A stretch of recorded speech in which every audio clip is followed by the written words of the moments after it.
Le 28 mars, il y avait foule pour assister à la renaissance du Blutin.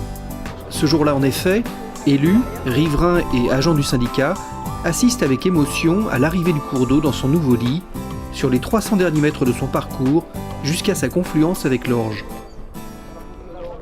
C'est un grand jour puisque c'est l'aboutissement de 5 mois de chantier menés en régie et avec les entreprises.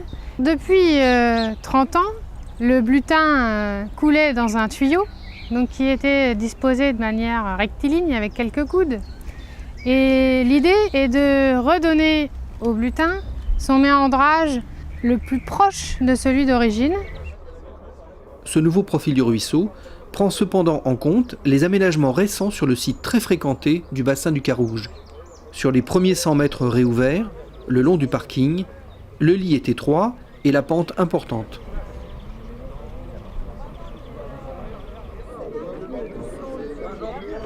Après la nouvelle passerelle destinée au passage des véhicules des promeneurs et des agents du syndicat, la pente s'adoucit et les berges s'évasent. 2 mares et un bras secondaire ont été creusés. Donc en termes de gestion de crue, on retrouve une capacité du cours d'eau qui est beaucoup plus grande et donc un risque d'inondation qui est atténué. L'expérience acquise par le syndicat depuis une dizaine d'années sur le remodelage de berges permet de créer ici une sorte de millefeuille végétal composé de couches de terre tassée, de géotextiles en fibres naturelles, de ramilles de saule et de végétaux arbustifs très denses. Cette technique permet de stabiliser les berges en diminuant l'érosion par ruissellement ou lors des crues et d'empêcher son affaissement en bordure du parking.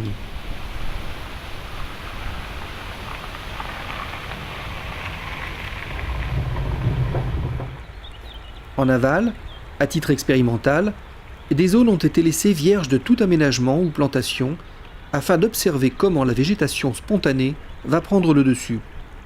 Ces différences de profil permettent de créer de petits milieux annexes qui vont se développer en fonction des différents niveaux d'eau saisonniers.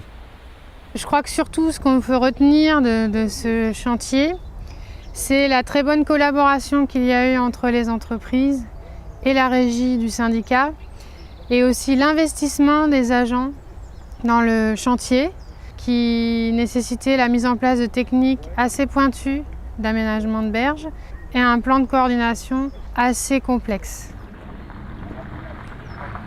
Plus d'1 an après le début des travaux, l'inauguration officielle de cette réalisation, en présence des élus du syndicat et des partenaires financiers, départements, régions et agences de l'eau, est l'occasion de découvrir les nouveaux aménagements et d'apprécier l'évolution de la végétation.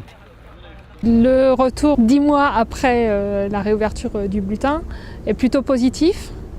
On constate que tous les aménagements de berges ont bien poussé. On a eu plusieurs à-coups d'eau, donc ça a permis de voir comment les profils en travers et en long du lit se comportaient.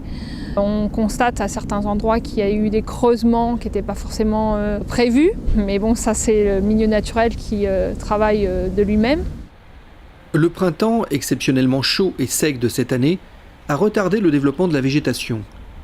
Dans les mois à venir, des plantations complémentaires d'élophytes seront réalisées et les jeunes arbres morts seront remplacés. Mais déjà, la faune et la flore semblent apprécier le nouveau visage du Blutin et selon les profils de ces berges, différents types d'habitats s'y installent naturellement. Pourquoi donc ces réouvertures de cours d'eau ? L'atteinte du bon état écologique de l'Orge et de ses affluents reste notre objectif prioritaire. C'est pourquoi, outre l'assainissement et la lutte contre les pollutions, nos travaux se sont orientés vers la réhabilitation morphologique des rivières.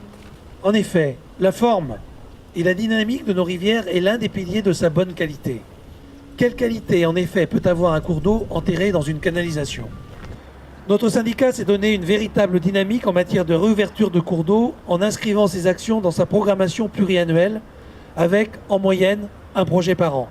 C'est donc ici, au niveau de la confluence entre l'Orge et le Blutin, que je souhaite saluer ce projet, qui est global, intégrant la qualité des eaux, le paysage et le public, qui est d'ampleur puisqu'il s'agit de notre plus importante réalisation d'ouverture des cours d'eau à ce jour, et qui, je l'espère, influencera très positivement la qualité de l'Orge elle-même.